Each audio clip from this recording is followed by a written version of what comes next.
Let's turn now to another disturbing case, one that until recently remained a mystery for nearly 2 decades.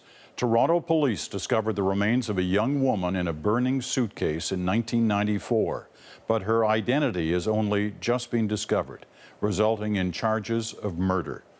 Our John Lancaster has that story tonight. It's taken 18 years just to find this crime scene, a Toronto high-rise where police believe a teenager was murdered back in 1994. Her name is Melanie, and she was 17 years old.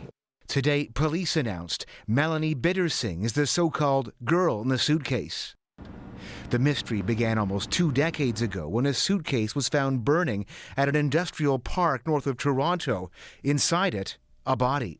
For years, there were appeals and sketches of what the victim may have looked like. Then in November, police say a caller with a conscience revealed the identity of the victim and the whereabouts of her mother in Kingston, Jamaica. Police contacted her and matched her DNA to the remains. All this time, Opal Austin had no idea her daughter was missing, let alone dead. Melanie had left Jamaica with her brothers in 1990 to live with her father and stepmother in Toronto. At first, letters from her sons reassured her things were okay. The father tell them what to write in the letter, and then he read it to see what him tell them if it is in the letter. At the time of her death, the victim weighed just 20 kilos. Police allege she was badly abused, malnourished, and forced to live in a closet. Her life in Toronto wasn't pleasant. Nor was her 15-year-old brother's life.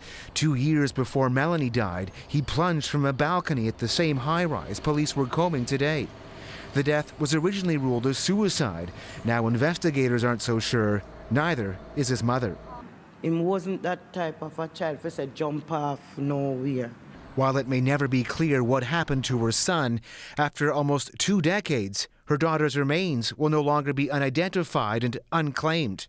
Melanie's father and stepmother are now accused of first-degree murder. John Lancaster, CBC News, Toronto.